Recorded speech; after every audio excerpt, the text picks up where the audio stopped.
How many people can you fit in one of these? We can fit 38 people into each cabin. Okay, and how much? We can do about 2,200 people an hour if all the cabins are mostly utilized. How much does it cost for a ride on one of these?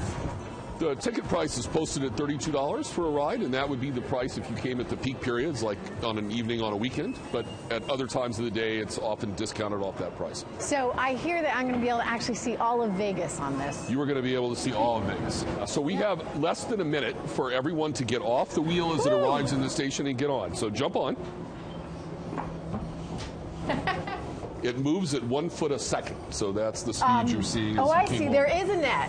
There is a net. If you had fallen off, we could retrieve you. So this could be where you had your bachelorette party. You could have your wedding here. We've had some already.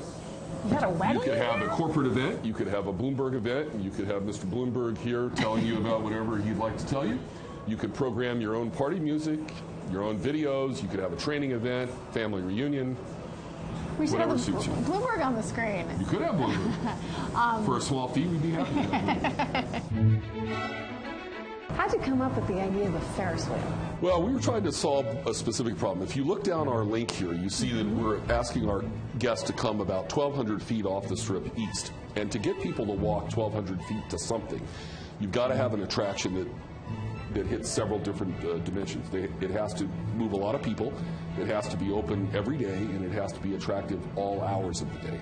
So it can't be just a nightclub or a shopping destination. It has to be something that gets a lot of people interested. This is 24/7, and it can generate 2,200 passengers an hour. So we started looking around at the world of this type of attraction. We looked at the London Eye, we looked at the roller coaster down here at the Stratosphere, and the numbers were impressive. And we came to the view that if we could do this properly and make it a modern version of that experience, we could generate the kind of visitation we wanted for this area. Why do you need to get people back into the middle? Well, we need to because if you begin to look around now as we're leaving the station, everything you see around here we own and operate. So Harrah's is our hotel.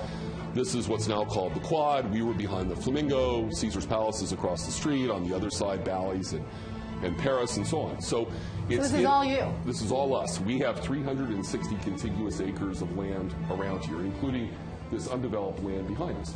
So what we want to do is get the customers of our competitors to have an interest in coming into what is really the 50-yard line of Vegas, the Flamingo Las Vegas Boulevard intersection, and have things of interest for them to do here.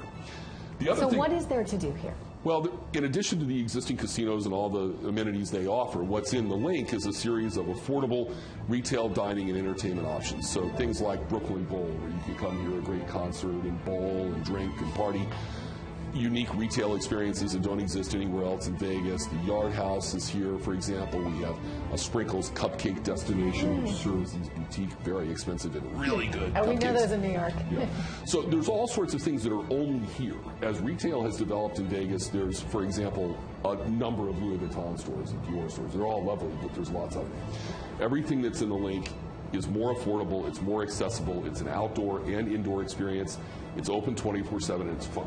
So why affordable? I mean, when you think Vegas, you think extravagant, you think luxury. You don't necessarily think affordable. Why is that important to you? Well, if you look at the 20-some-odd million people that walk up and down the Strip every year, not all of them are going to buy a $2,200 Louis Vuitton bag. And in fact, I'm understating the case rather substantially. The vast majority of them aren't going to buy a $2,200 Louis Vuitton bag, but they want to have fun, they want to have a unique experience they can't get at home, and they do have money to spend.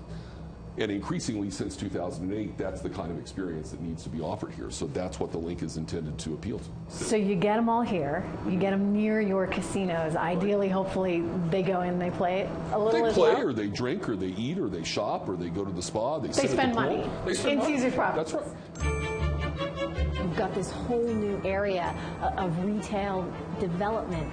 How tough is it to get people to your spots? Well, it's really tough. I mean, you're here this evening. If I were to run through the list of things you could do to entertain yourself this evening, it's a remarkable list of things. And it's really what keeps Vegas vibrant is that all of us, through this competition, are adding new things to the offer list all the time. On the one hand, that's bedeviling if you're trying to compete. On the other hand, it's what keeps the place vibrant. Sure. So whether it's headliner entertainment, production show entertainment, retail experiences, dining experiences, the recent boon in nightclub experiences, 7 or 8 of the top 10 grossing nightclubs in the United States are in Las Vegas. So at every level, the competition is intense. And That's why we have to keep trying to come up with distinctive offerings here. You mentioned it took 3 years to build this, and it was $500 million. Yeah, this and the link together, all the things you're looking at on now. It's a lot of money at a time when there's a lot of uncertainty about the economy, and Caesars is dealing with its debt issues. Mm-hmm. How did you convince people that this was the right thing to do? This has been probably the simplest thing to convince people of anything I've dealt with since the financial crisis. People really got the idea that if you put a new kind of attraction in the middle of the Strip with the kind of foot traffic we have coming north and south on the Strip, with this kind of attraction at its core, it was very likely to do well. And the economics are not too daunting. It's not a multi-billion-dollar project. And so this one was really quite easy, and many of our better-known shareholders, including people like John Paulson, were really fascinated with this idea and thought that something like this could be catalytic for our whole neighborhood.